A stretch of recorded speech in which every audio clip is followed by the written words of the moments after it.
Résumé détaillé, la Historia de Juana, épisode 53. L'épisode débute lors du velorio. Camila annonce sèchement à Elvira qu'elle n'est pas venue rendre une simple visite, mais assister à la veillée funèbre de son époux. Elvira l'accuse immédiatement d'être venue uniquement pour s'informer sur sa part d'héritage. Camila réplique qu'elle se battra pour ce qui lui appartient, qu'Elvira l'accepte ou non. Elvira, furieuse, lui ordonne de quitter sa maison. Camila insiste en affirmant qu'elle a le droit d'être présente et que sa douleur mérite aussi du respect.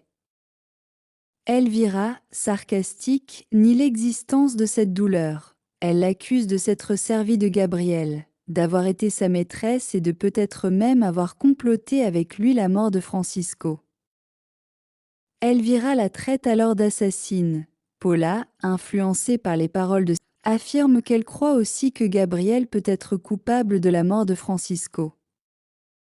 Camila, choquée, réagit avec indignation et demande pourquoi Paula répète de tels mensonges, rappelant qu'il n'a jamais existé la moindre relation entre elle et Gabriel. Elle exige de savoir qui l'a manipulée, qui lui a dit que Gabriel avait tué Francisco et qui lui a parlé de la Hacienda Rubio. Camila insiste sur le fait que, si Paula avait eu ses soupçons auparavant, elle aurait dû parler plus tôt et non attendre ce moment. Ensuite, elle tente de justifier ses soupçons. Elle raconte qu'au moment de la fête, elle avait dû sortir quand on lui a annoncé l'arrivée du gouverneur, et que cette humiliation. On en vient à se demander si quelqu'un a vu Camila ce jour-là, mais personne ne sait où elle se trouve. Dans une autre conversation, on voit Paula débattre avec sa mère. Elvira lui demande si elle n'éprouve aucune culpabilité à accuser un homme innocent alors que le véritable responsable pourrait être son propre père. Paula, outrée, réagit violemment. Elle menace sa mère de lui couper la langue si elle répète que son père a commis une atrocité. Elvira, abasourdie, lui demande ce qui lui prend.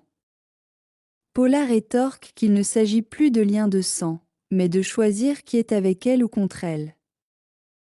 Elvira s'inquiète de voir ce que devient sa fille et lui dit qu'elle n'aime pas du tout la personne qu'elle est en train de devenir.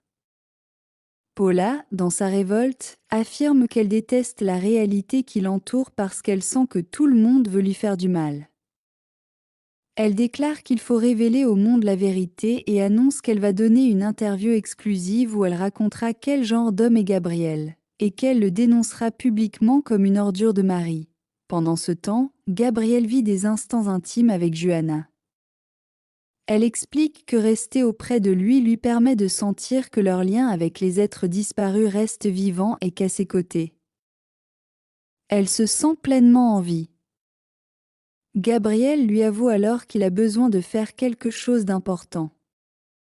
Il confie qu'il avait prévu de le faire aux États-Unis, mais que ce lieu est idéal. Il se déclare à elle et lui dit qu'il l'aime. Juana, surprise, ferme les yeux comme il le lui demande. Gabriel sort alors une bague et la demande en mariage. Émue, Juana accepte sans hésiter et lui dit oui.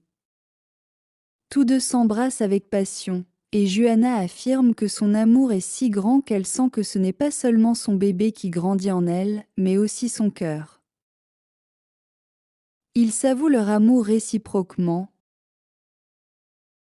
multipliant les mots tendres. Au même moment, la presse s'empare du scandale.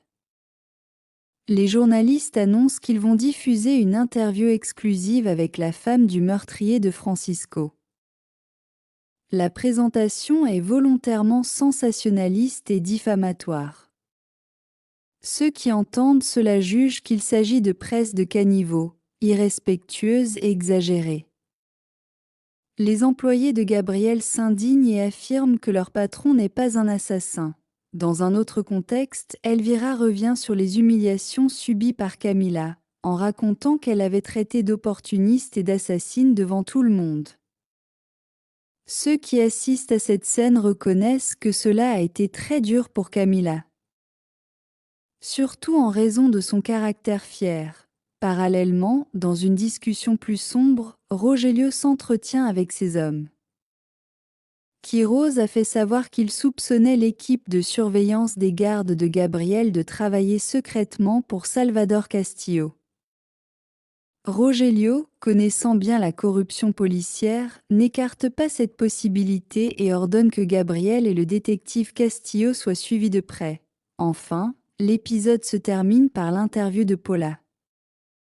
Elle affirme à la presse qu'il est temps de révéler la vérité sur son mariage avec Gabriel.